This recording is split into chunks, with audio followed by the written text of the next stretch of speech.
Just shot it.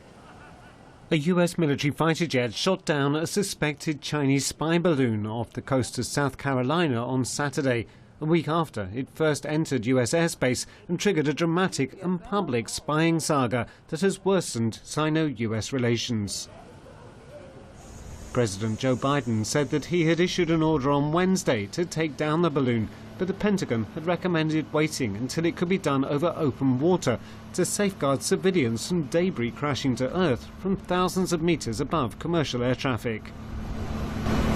Multiple fighter and refueling aircraft were involved in the mission, but only one, an F-22 fighter jet from Langley Air Force Base in Virginia, took the shot at 2:39 p.m. using a single AIM-9X supersonic heat-seeking air-to-air missile.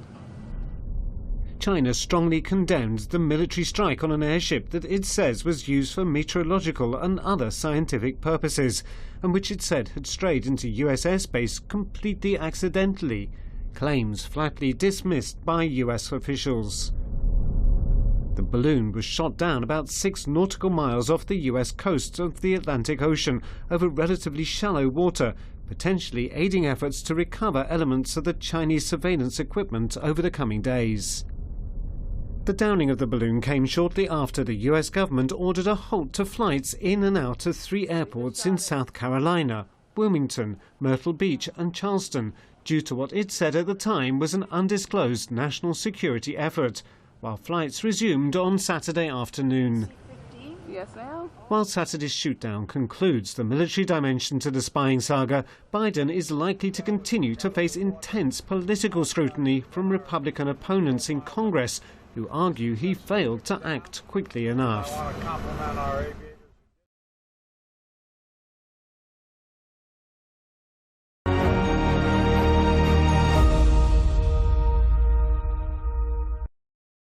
So it is quite a provocative move. I mean, I think at this point, intentional or whether China intentionally sent this over the U.S. Over U.S. territory or not is irrelevant. I think the damage is done in the sense that the U.S. got a front row seat to what China is doing to the U.S. as far as intelligence gathering is concerned, and also what it's willing to do, because it's quite your everyday Americans were able to see, they got quite a personal view of China's spying program, being able to physically see it in the air, and it loitered for, as you know, several days. So I think from a public perspective and public opinion point of view, is tremendously damaging to the U.S.-China relationship, because it showed the extent of China's spying program and what they're willing to do to gather intelligence from the United States. Yes, China would request it back, and our response would probably be no, we are not giving them back. However, this is going to be a long-term process, right? Like initially, we're going to collect it and do forensics on it. China is going to probably be upset about this and demarche us.